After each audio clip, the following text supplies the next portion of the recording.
कर सकें। अगली सेवा ये करना, जब रासलीला प्रारंभ होगी तो रास करते करते गोपियों को गर्व हो आएगा, उस समय मैं अलक्षित हो जाऊंगा और वो मेरे विरह में प्राण त्याग देंगे, इसलिए तुम उनके प्राणों को बनाए रखना।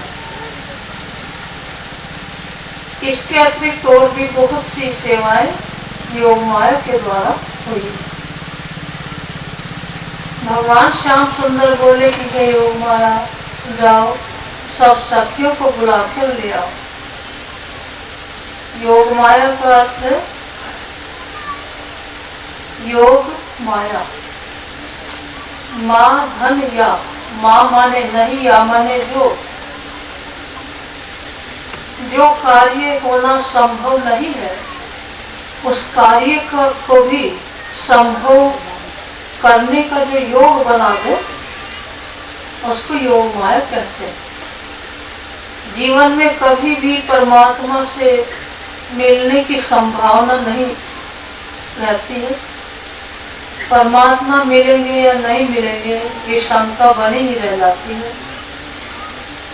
तो उस परमात्मा से मिलाने का जो योग बनाती है, उसी को योग माया कहते हैं। योग माया का अर्थ राधा, योग माया माने श्यामा।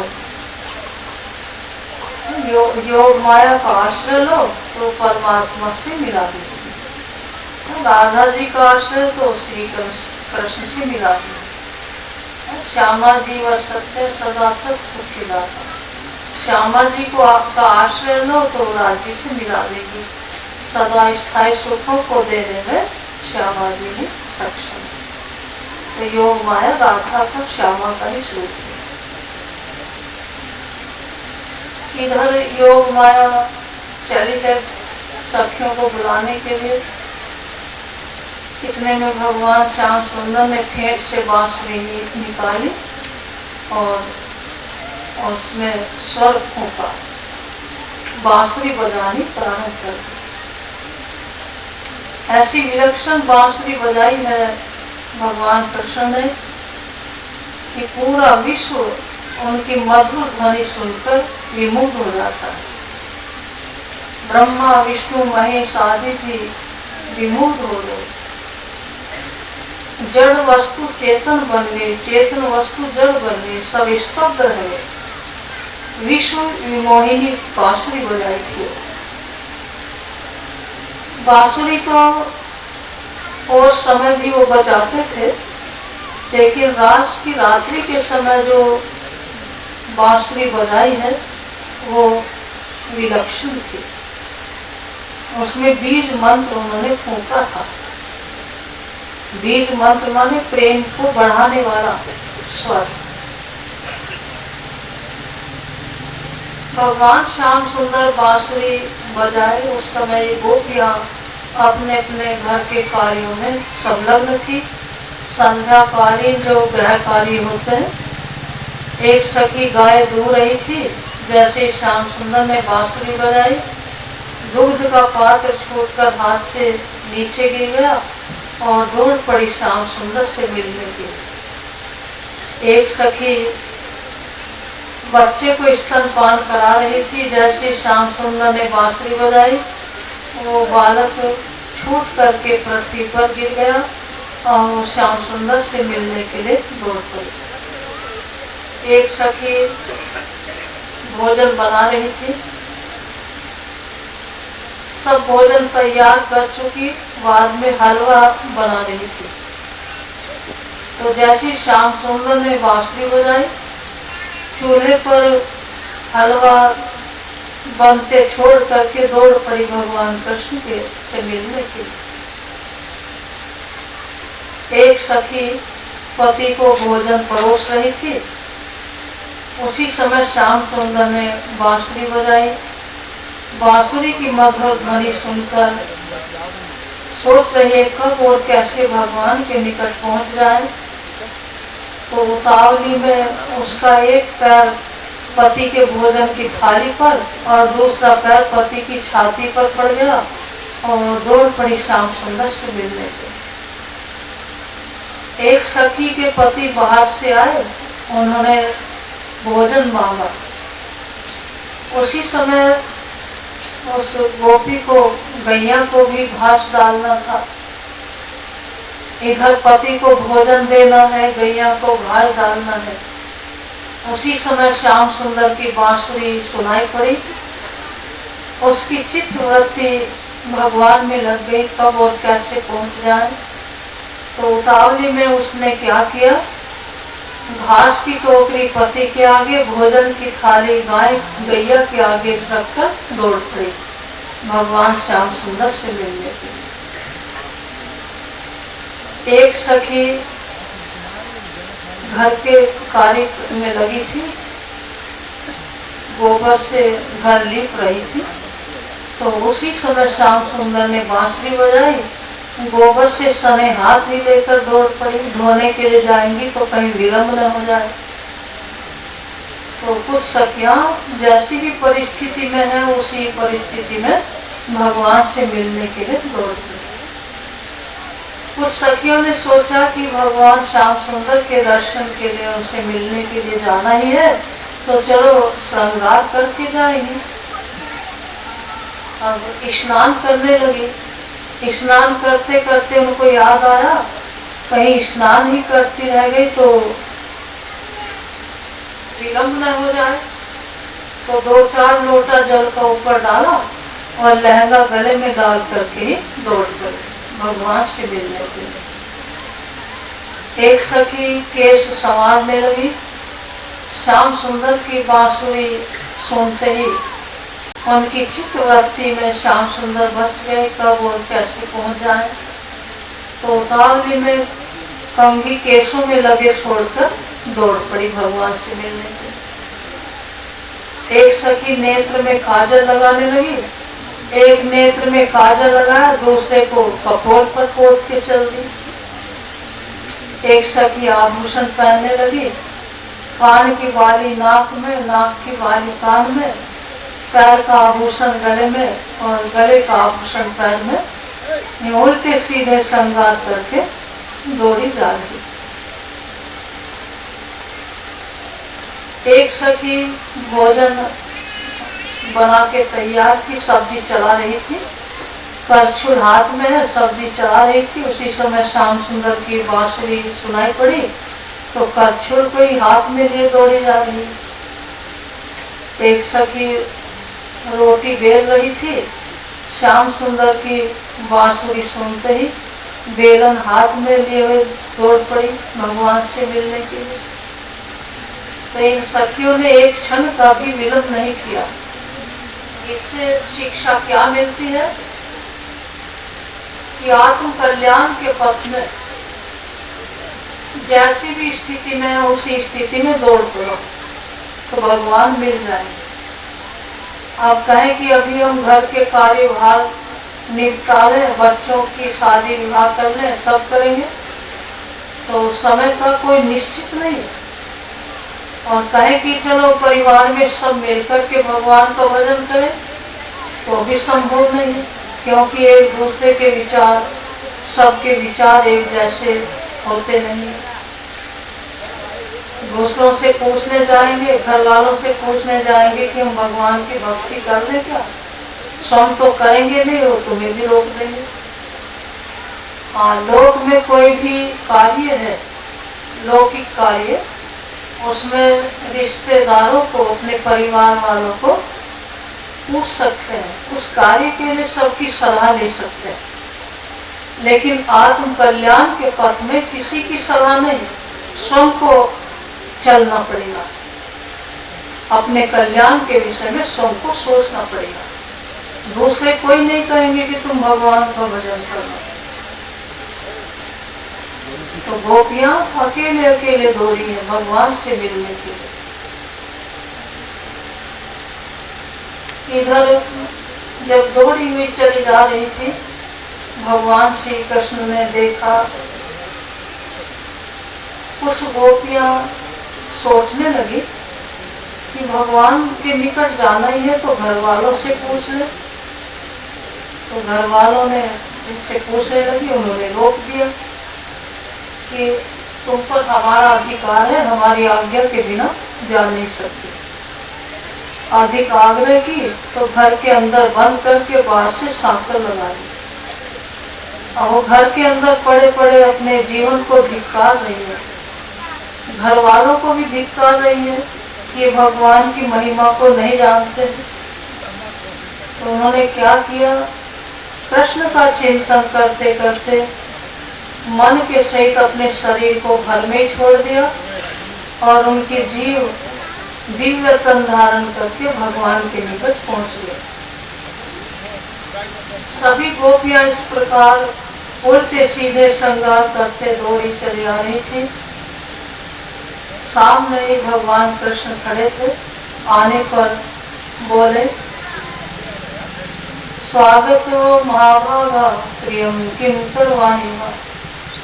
स्वागत है सखियों, तुम्हारा स्वागत है, तुम यहाँ आई हो, तुम्हारी क्या सेवा करूं। ब्रजस्या नामयम कच्चित गुरुतागमन कार्य। फिर उनको देखा कि तो उल्टे सीधे श्रृंगार करके इस प्रकार दौड़ी चली आ रही है, जिस प्रकार इनके घरों में आग लग गई हो। जैसे किसी व्यक्ति के घर में आग लग जाए और प्राणों को बचाने के लिए उल्टा सीधा दौड़ता है। तो बोले कि ब्रज में कुशल तो है, ब्रज में कोई आपत्ति तो नहीं आई है, तुम्हारे आने का यहाँ कारण क्या है। तो गोपियां निरुत्तर हो जाती है। भगवान कृष्ण ने पहले तो बुला लिया, बांसुरी बजा करके एक एक गोपी का नाम लेकर के उन्होंने बुलाया। उसमें जो विलक्षण राग गाया है भगवान श्याम सुंदर ने, उसके अर्थ को केवल गोपियां ही समझी थी, सुना तो सबने था, लेकिन भगवान क्या कह रहे हैं उस रहस्य को केवल गोपियां ही समझती। और जिन्होंने समझ लिया वो एक क्षण का विलंब नहीं कि भगवान से मिलने के लिए दौड़ पड़ी। और शेष तो सुन करके विमुग्ध हो गए। बड़ी सुंदर मधुर बांसुरी बज रही है, लेकिन उसके रहस्य को कोई समझ नहीं पाया, भगवान कह क्या रहे हैं। इसी प्रकार ये आज भी बांसुरी बज रही है। भगवान कृष्ण की कथा वार्ता चर्चा जहाँ होती है, ये बांसुरी का ही तो बजना है। तो उस बांसुरी के रहस्य को जो समझ लेता है, शब्द की जो पकड़ कर लेता है, शब्द को जो पहचान लेता है, वो भगवान से मिलने के लिए दौड़ पड़ता है। अन्यथा सब अपने अपने भाव के अनुसार सुनकर रह जाते हैं। बहुत से कहते हैं कथा बड़ी अच्छी लग रही है, कहने की शैली बड़ी अच्छी है। तो जितना वो ग्रहण करते हैं उतना ही फल उन्हें मिलता है। कथा बढ़िया लग रही है, कहने की शैली अच्छी है, उतना ही वो जानते हैं, लेकिन शब्द की पकड़ नहीं कर पाते। वो शब्द कहाँ तक पहुंचा रहा है, शब्द में किसको दर्शा रहा है, उसको जो जान लेता है वो भगवान से मिलने के लिए दौड़ पड़ता है। जैसे गोपियां, भगवान श्याम सुंदर बोले कि हे सखियों, तुम यहाँ आई हो और उल्टे सीधे श्रृंगार करके आई हो, कहीं ब्रज में आपत्ति तो नहीं आ गई, तुम्हारे आने का कारण क्या है। तो गोपियां निरुत्तर हो जाती हैं। जिस प्रकार कोई मित्र अपने मित्र से कहे कि हे मित्र कल हमारे घर आना, पहले तो उसे बुला लिया कि हमारे घर आइएगा, और जाने पर कहे कि तुम्हारे आने का कारण क्या है, तुम कैसे आए हो, तो भला उसका क्या उत्तर दिया जाए। गोपियां जब कोई उत्तर नहीं देती तो भगवान श्याम सुंदर स्वयं ही कहते हैं रजन नेशा घोर रूपा घोर सत्व निषेविता प्रत्यात प्रजने स्थेम स्त्री भी सुबध्यम। हे सखियों, देखो ये घोर रात्रि है, हिंसक पशुओं का भय है। रात्रि के समय तुम जैसी अबलाओं को, स्त्रियों को यहाँ घोर जंगल में नहीं आना चाहिए था। भगवान कृष्ण के एक एक वाक्य के दो दो अर्थ निकलते हैं। एक गौण अर्थ है, एक मुख्य अर्थ है। तो मुख्य अर्थ में कह रहे कि घर लौट कर चले जाओ, यहाँ हिंसक पशुओं का भय है। और गौण अर्थ में कहते कि तुम घर छोड़कर आई हो तो अब वापस नहीं लौट जाना, यही रहो। लेकिन ये गोपियां बाहरी अर्थ जान लेते कि भगवान हमको घर जाने के लिए कह रहे थे।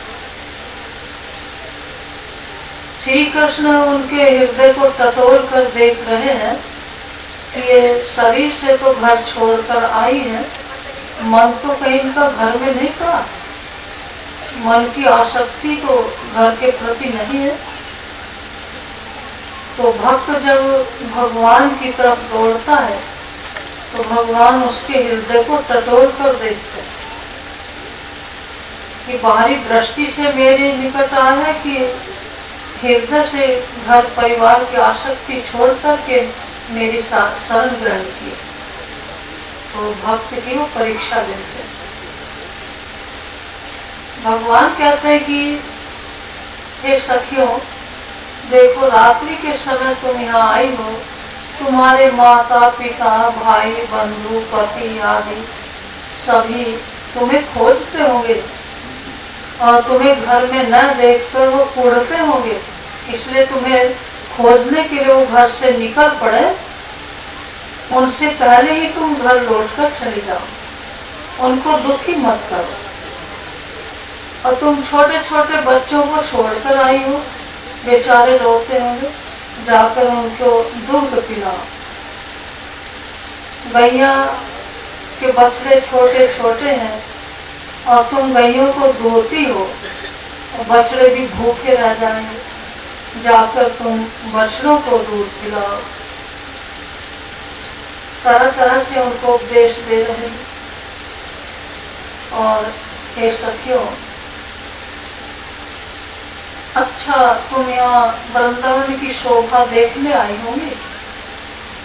भगवान अपनी तरफ से बोलते जा रहे हैं, गोपियां कोई उत्तर ही नहीं दे रही।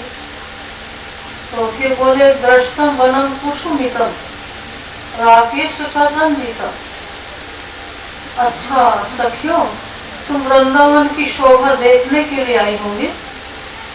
ठीक है, वृंदावन की शोभा देख लो।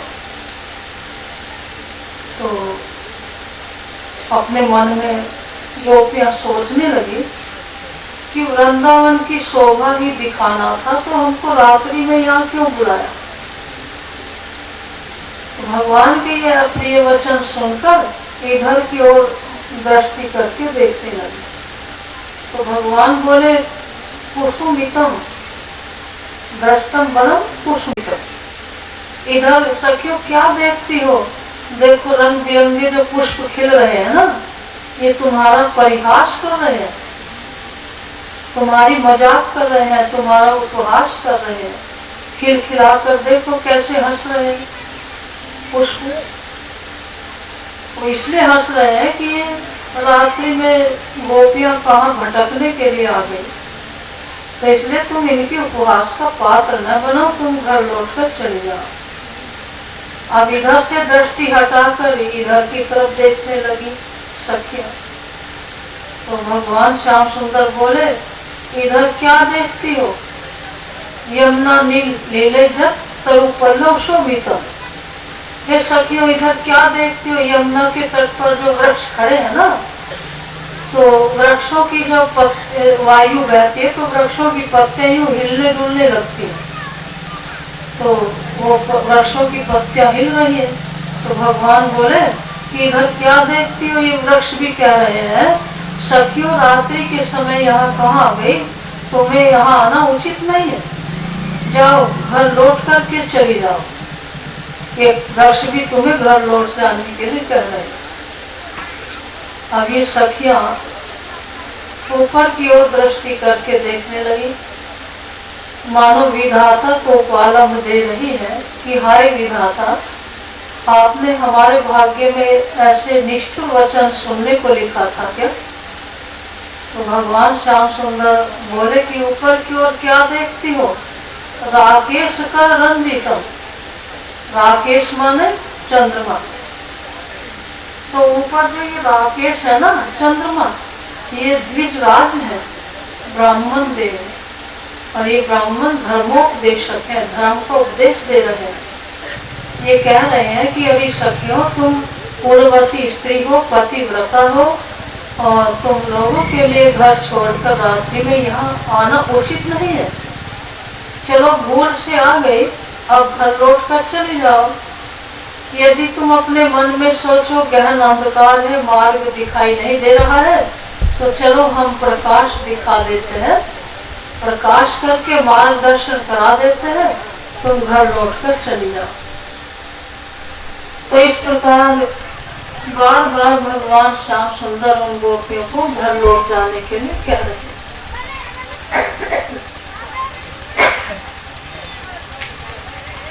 अब ये सखियां श्याम सुंदर के अप्रिय वचन सुनकर पछाड़ खाकर गिर जाती, और जो कुछ सखियां खड़ी रहती, सात्विकी और राजसी, तामसी, तीन प्रकार के स्वभाव की सखियां हैं।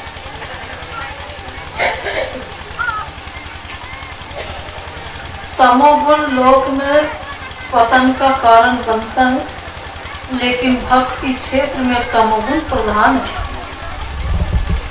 तो सात्विकी और राजसी सखियां ये पछाड़ खा के गिर जाती हैं, तामसी सखियां साहस के साथ खड़ी रहती है और भगवान से प्रश्नोत्तर करती है। भगवान श्याम सुंदर बोले कि अरे सखियों, जो स्त्री पतिव्रता धर्म का पालन करती है, उसका लोक भी बनता है और परलोक भी बनता है। इसलिए तुम अपने अपने घर लौट कर चली जाओ, पातिव्रत्य का धर्म का पालन करना।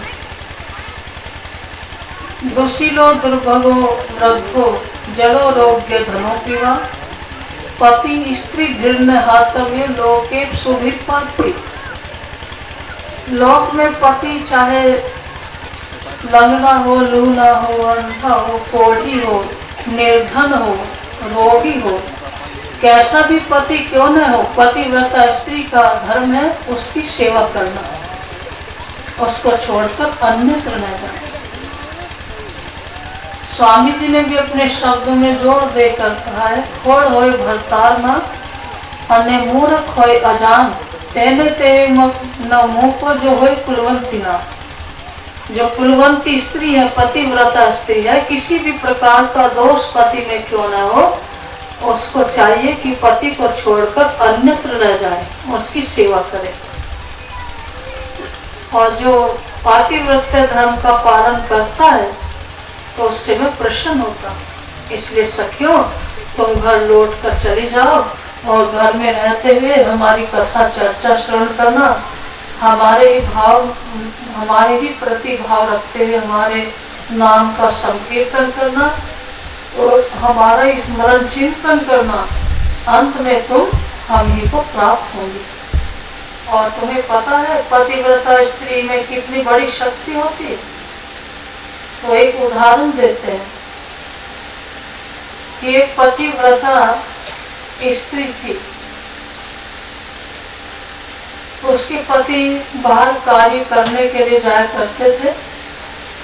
ठंडी की ऋतु थी, तो रात्रि के समय बाहर से कार्य करके लौटते हैं। उस समय उस पतिव्रता स्त्री का बालक चारपाई पर सो रहा था। चारपाई के नीचे अंगारे रखे हुए थे।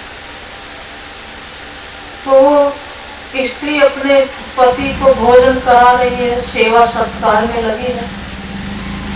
उसे सोचा कि बच्चा बहुत देर से सो रहा है, ये जग जाएगा तो कहीं नीचे रखे हुए अग्नि में न पड़ जाए, अंगारों में गिरकर जल जाएगा यदि मैं बच्चे को नहीं बचाती। और बच्चे को मैं बचाने जाती हूँ तो पति की सेवा छूटती है, भंग होने से इसमें भी दोष लगता है। अंत में वो दृढ़ निश्चय कर लेती है कि पति की सेवा करने के उपरांत ही मैं अपने बालक को देखूंगी। तो उसी समय उसका बालक जग जाता है और चारपाई के नीचे रखे हुए अंगारों में पड़ जाता है। लेकिन अग्नि में पड़ने पर भी वो बालक जलता नहीं है, इसलिए कि अग्नि पतिव्रता स्त्री को देखकर शीतल बन गई। उस अग्नि ने सोचा कि मैं इस पतिव्रता के बालक को जला दूंगी तो कहीं ये पतिव्रता स्त्री मुझे शाप देकर भस्म न कर दे। संपूर्ण विश्व को जलाने वाली अग्नि को भस्म करने की क्षमता पतिव्रता स्त्री में होती है। पतिव्रता स्त्री से अग्नि भी भय मानती, इसलिए तुम अपने पतिव्रता धर्म का पालन करो और घर लौट कर चलो। गोपियां बोली कि हे श्याम सुंदर, ठीक है, आपका जो ये धर्म का उपदेश है पतिव्रता स्त्रियों पर ही लागू होता है और हमारे मन में जो प्रश्न है आप उसका समाधान कीजिए। कि एक ब्राह्मणी थी, वो अपने पति की पूजा किए बिना अन्न जल ग्रहण नहीं करती थी, उसका ये नियम था। किसी कार्यवश ब्राह्मण देव को विदेश जाना पड़ गया तो पतिव्रता ब्राह्मणी ने कहा कि मैं भी आपके साथ चलूंगी, क्योंकि मेरा नियम है मैं आपकी पूजा किए बिना अन्न जल ग्रहण नहीं करती। ब्राह्मण देव बोले कि तुम विदेश में कहाँ दुख उठाओगी, लो हमारा ये चित्र लो, इसी में हमारा भाव रखते हुए अपने नियम का पालन करना। तो चलते समय अपना चित्र दे गए। अब वो ब्राह्मणी चित्र में ही पति का भाव रखते हुए पूजा करती थी, अपने नियम का पालन करती। बहुत दिन बाद जब पति देव विदेश से घर लौटते हैं तो उस समय दरवाजा बंद करके वो चित्र की पूजा में लगी हुई थी।